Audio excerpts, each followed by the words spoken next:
Texas suffers another heartbreaking loss, but that's okay because the World Series is finally here. We're breaking that down and a whole lot more next on College Crossfire. I guess we'll get into it, guys. Always enthusiastic, unbelievable, hard-nosed. Roll up the sleeves for this one. This Dallas team was very overrated from the start, like they always are every year. The talent there, Kevin Mack, Eric Davis, and Cohen Roach are maybe three of the most talented guys in the team. That's an ugly shirt. Always a pleasure having you on, guys. Time to freak out. 3, 2, 1. Good evening and welcome in to College Crossfire. I'm your host, Mark Skol Jr. Glad to have you on your Wednesday night. Let's go ahead and meet our panel. Mr. Round Rock Donuts himself, Ariea Bastami, the defending champion. Yes. How's it feel to be back on? It feels great. I just want to, I don't know how I went off Round Rock Donuts, but Very creative, man. Thank you. I like appreciate creativity. it. I Henry appreciate it. Corwin coming back, second time this semester. Didn't get the win the first time, but looking for it this time. It's great to be here, Mark. Time to redeem myself. Let's do it. He is ready. I heard he was intimidating in the Yes, hallway earlier. yes. And then on the end, the rookie, Jose Maldonado, first time on the show. How's it feel to be on your first time? It feels great, you know, great competitors here. So let's just get it rolling. All right, awesome stuff, guys. All right, let's get into it. The Longhorns lost their second straight game, this time to Oklahoma State, 13-10 in overtime. The crazy part about it is Texas had a chance again to win, but Ehlinger threw an interception to end the game. Who do you guys think is the blame for the loss? Ariea? You know, I can't even say that it's the fact that Colin Johnson wasn't in an overtime possession. I think the primary thing was the fact that they had 15 more minutes in terms of time of possession, which led to 13 more first downs.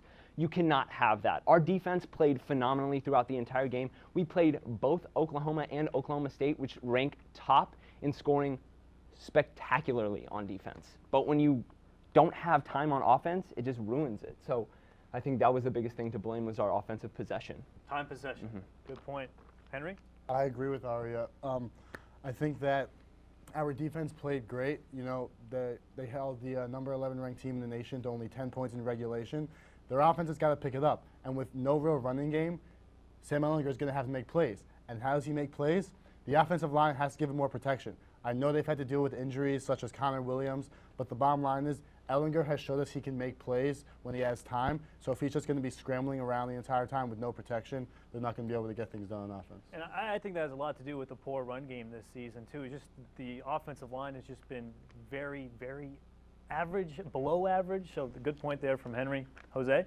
Honestly, Sam Ehlinger, he keeps getting hurt, so we're not really seeing a lot of him out there. But honestly, this Texas team has to come playing from the beginning.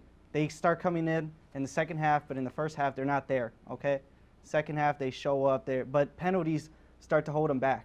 Honestly, this team has 67 penalties on yards, so that is really killing them towards the end of the games. So you're going with penalties. Yeah, I mean, Yes. Oklahoma State only had one penalty, and it was that pass interference in overtime. That was their only penalty of the game. It's ridiculous that it took that long for them to get a penalty, but I think it starts all up front. So, Henry, you're getting us started here. I think the offensive line is the big problem right now. I think the offensive line affects Sam Ehlinger and affects Tim Beck's play calling. So it all starts up front.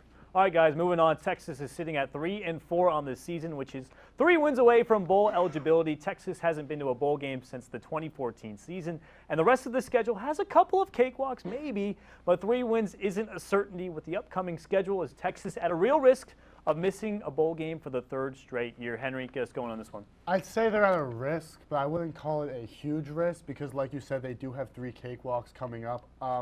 They're in the same position they were last year at 3-4. Last year they didn't make the bowl game. This year they're also sitting at 3-4. But they have Baylor, Texas Tech, and who's the other unranked opponent? Kansas. Kansas. But Texas lost to Kansas last year. They did. But these 3, I think they're expected to win. So even if they lose against the other 2 ranked opponents, they can still make a bowl game. But one slip up in any of these 3 games, and they could be looking in from the outside just like they were last year. Texas Tech was, I believe, 6-0 to start the season. They were ranked for 24 at one point, so they're not a cupcake, I would say. Jose? Honestly, Texas right now, they're not in a good position to make the bowl game. Okay, honestly, they still have TCU coming up on the schedule. Any single week, there's a potential of a loss. Okay, no matter how much better you are than Texas Tech, right? well, their offense can show up in that game. They were 6-0, how you said. So, yeah, they might not make it. Yeah, you never know with Texas. It's certainly the last couple of years, and of course, when they made the bowl game against Arkansas, it wasn't very pretty either. Ariea? Look, we're mentioning cupcakes. I think we got I think we got a cupcake walk to it. Listen, we have a 96% chance to beat Kansas. 96. I understand history is not in our favor with that one, but with the exception of West Virginia and TCU, I think we've got a good shot to win at least 3 more games and get to a bowl game. Please, let's face A&M. Ooh. Please. So I think we've got a good shot. A&M in the Texas Bowl would be great down at NRG. A lot of Aggies and Longhorns fans in the Houston area. But I'm with Jose on this one. You can't say they're going to be in a bowl game until they're in a bowl game. And we all saw what happened in Kansas last year. Everyone was saying that's a game that Texas is going to win. Of course, they lost it. You never know. It's college football Saturday. Anything can happen. All right, guys. Not sure if you guys have been keeping up with the last Texas head coach, but Charlie Strong is now 7-0 at USF, and Texas is 3-4. USF is now ranked as the 17th best team in the country, and of course, Texas is not ranked. Was Strong the problem at Texas? If not, who or what is? Jose? Take it away. Honestly, it was not Charlie Strong. If it was anything, it was the scouting and the recruiting department. I feel they lost so many players. Baker Mayfield, for example, he was here in Austin, played here in Austin, and yet we still lost him to Oklahoma. So if they were to recruit better, which they have this season, we have a potential to actually grow. So honestly, Charlie Strong was not, you could see what he's doing right now, so he was not really the problem. But right now, it's the offensive line as well. So they didn't recruit a great offensive line. And Strong was really good at Louisville, too. Had a Heisman talented quarterback in Teddy Bridgewater. So you've seen him being able to be very successful. Ariea? You know, that's exactly what I was going to bring up. He had a great coaching career from his defensive coordinator positions at South Carolina and Florida. Then when he went to Louisville, I mean, 4 straight bowl appearances. So you can't really say it's on Strong, but I say if you had to pinpoint one thing to be on him, it's the fact that he kept Sean Watson, his offensive coordinator from Louisville, brought him to Texas. The Big 12 doesn't work like that. It wasn't the same. And so with that being said, it's just he demoted all of his offensive and defensive coordinators essentially till it got to the point where it was on him. So I think as great of a coach as he is, you know, reps up to Birdman. I'm going to put some respect on your name. You're an amazing coach. you're awesome, but it just wasn't working out here. So. Yeah, I agree. When you have so much change at the offensive coordinator positions and the defensive coordinator positions, nothing's going to be consistent, and that hurts the offense as well. Henry? Yeah, I agree with these two guys, especially Jose. I think the first of all, I think this season is showing you that Charlie Strong was not the issue. I think the recruiting could be a little better, and I think the major problem is that the teams in the Big 12 have consistently been getting better, while Texas has remained the same. And the reason for this is because Texas has win-now mentality, so they haven't been able to develop their recruits into stars. They haven't had a big-time player like Vince Young. They've had quarterbacks like David Ash, Shane Buechele, who, if they don't show that they can win right out of the gate, then Texas decides we want to go in another direction. I think that's a problem because they're just college kids. They're coming straight out of high school. And if they're not able to build their recruits, then they're not going to – this is – yeah, that's a great point of development. Great stuff all around. We're all in agreement here. Everyone's getting the point. All right, guys, awesome debate. After the break, we'll discuss what is the best team in the NFL, and we've got World Series predictions. That and more coming up next. Woo! Their corners and their safeties at this point. So you got. I'm just going to say one thing about the Falcons. Everyone's saying they're a good team right now. They did not score until the 4th quarter in a garbage time touchdown that Julio Jones shouldn't have even caught. I mean, it was should have been an interception. Yeah, exactly. Malcolm Butler should have had that catch. So the Falcons are not playing well right now. The wings are up. The wings are up. Fly, Eagles, fly. All right, it might be early on the season. Last year at this time of the season, the Minnesota Vikings were the clear-cut best team in the NFL. They didn't even make the playoffs. Right now, I think it's the Eagles, so I'm going Ariea here. Carson Wentz just looks unbelievable. MVP candidate for sure. All right, guys, to the NBA we go. Last year's champion, the Golden State Warriors, have already lost 2 games this season. While it might not seem like a big deal, this team 2 years ago only lost 9 games in the regular season and then added Kevin Durant, of course, won the NBA championship. With already 2 losses, does this mean the West is more open than we thought? Henry? What do I want the answer to be? I want the answer to be yes. In reality, I can't say yes. First of all, let's look at these two losses. One was the first game of the season against the Houston Rockets, where they lost by 1 point. If KD's shot counts at the buzzer, they don't even lose that game. It didn't. And then their second loss was in the grindhouse in Memphis, and that Memphis has shown they can be a thorn in the side of Golden State over the past few years. But Golden State, I think, back to the Rockets game, they blew a 17-point lead, and they've had issues last year with blowing some leads, but obviously it didn't seem to affect them in the postseason. So I think they're going to pick it up in the postseason until the King of Akron beats them in the NBA Finals. So we already got an But NBA that's a story for Finals another day. So we'll get to that later on. All right, so the Warriors are still the team to beat in the West. Jose? Honestly, let's look back to those two Warriors losses. In the first one against Houston, Draymond Green went out in that fourth quarter with an injury. If he would have stayed in there, the ball would have been moving more fluid. Honestly, Draymond Green, he's a great at setting illegal screens, honestly, and setting it up to KD at the corner or Klay Thompson. Now the second loss, it was against the Grizzlies, and honestly, KD and Steph Curry were thrown out of that game. If they would have stayed in that game, different story, right? And now, is it more open? Is the West more open? Honestly, the Spurs should be given more, honestly, attention, because the Spurs almost had the Warriors last year in the postseason if it wasn't for Kawhi going down. And now the Thunder came up and they built up a strong team, and Houston, they just got a little bit better, but not really much. So you're saying it is wide open? Yes. Okay. Ariea? Listen, if it weren't for a mouthpiece being thrown, they would be in that game. But look, all I'm going to say is this. It's way too early to tell, and the reason why people don't watch the Spurs is because as great as they are, they're so... I'm sleeping when I watch the Spurs. Listen, the Spurs are great, but that's what I'm going to say. The West and the East is definitely a little more solidified, especially with the Gordon Hayward injury, but in the West, it's not going to change. This team is built for the playoffs. Golden State is going to make it to another finals appearance. You think about it. Did Cleveland being the second seed last year affect them in the East? Nope. Still beat Boston. Did it affect LeBron in 2013 when he was the second seed and Indiana was the first? Indiana was the first team. No, they still won. So all I'm gonna say, this team is built for the playoffs. They're gonna win. They're going to the finals. Unless if anything changes, I mean, I have to see something in order to prove that Golden State's not going to be in the finals. I just have to ask Jose one question. Do you honestly believe from the bottom of your heart that San Antonio would have won that series if Kawhi doesn't get injured? Yes, I do, because the way They were up, what, 20? They were up 20. They were up 25 and 23, 25 around there. And honestly, that wasn't even the best they could have done. Okay, if you look back how they destroyed Houston without Kawhi, you saw how that move. You saw how they moved the Houston ball. is not Golden State, though. Listen. But if San Antonio moves the ball like how they because- did in that series, then they could beat anyone. You can't beat two MVPs, one guy who scored 37 points in a quarter, Draymond Green, and now they got Jordan Bell, who looks like he's going to be a steal. The Bulls trade him for cash consideration. So, oh my gosh! All right, so you guys are getting the points here. So, all right, guys, moving on. It's finally here, the World Series, Astros versus Dodgers, and it's the first time since 1970 that two 100-win teams are playing in the Fall Classic. Dodgers up 3-1 right now with a 1-0 series lead. All right, who wins the series and why? Jose? Honestly, I got the Dodgers. They're very dominant right now. They just destroyed the Cubs, and they honestly. Oh man! honestly, Not looking too good for Jose. Honestly, they got the better catchers, the better pitchers. They got the better first baseman and the third baseman. Honestly, this team is just rolling. They're dominant. They look like the Warriors. Oh, no. Of baseball. Honestly, yes.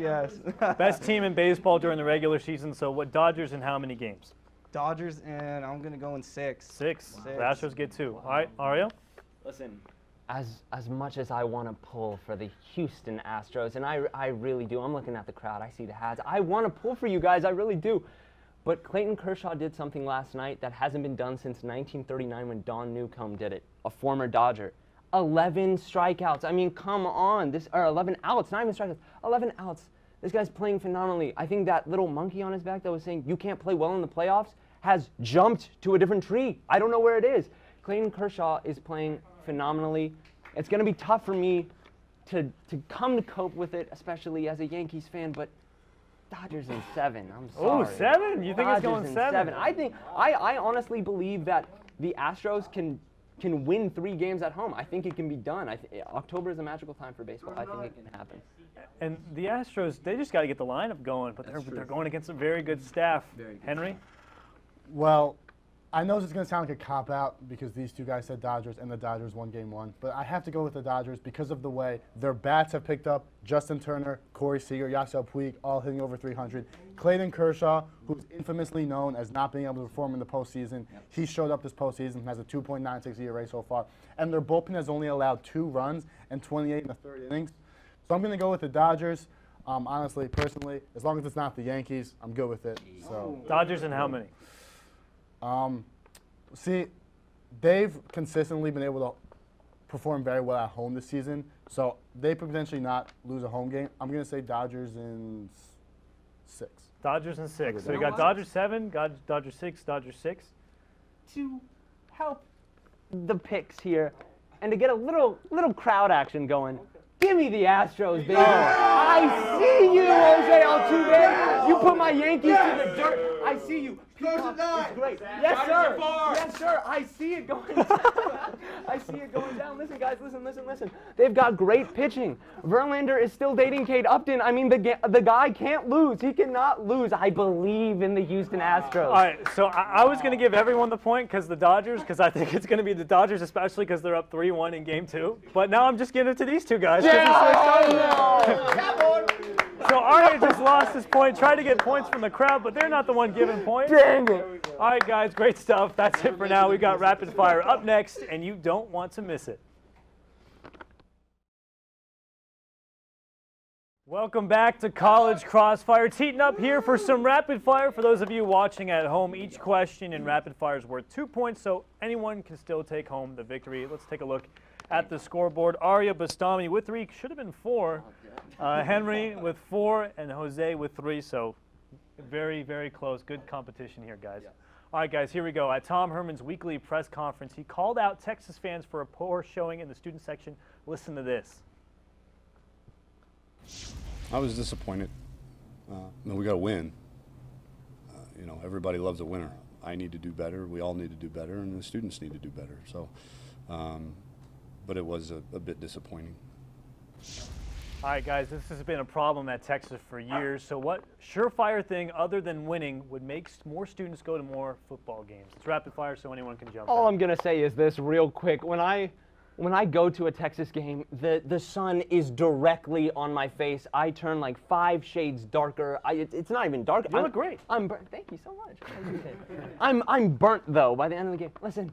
Make a collapsible roof or something. I know it's expensive, and I don't want my tuition to go up or anything, but we need some shade in that stadium. We really do. DKR needs some shade. It does get hot, and it's like, I mean, I know the weather's cooling down, but it's still like 90 degrees outside in October, in the middle of October. Exactly. What about you guys? They should put, instead of the big screen behind us, they should put it on the other side because us students are the most prideful fans, and it's not fair to us to have to turn around and put our neck up, and then our neck gets sore, and then and also, I had another point, I forgot what I was going to say. But mainly the big TV. So would it be on both sides or just one side? Just move it over? I guess at this point there's no point to really take that down, so I guess just put it on the other side. Ooh, I like that. that. This is what I remember. Oh, here we go. Maybe this is because I'm a freshman, but the cannon. I don't like the cannon. Wait, you don't like the cannon? I can't. You don't like I smoking?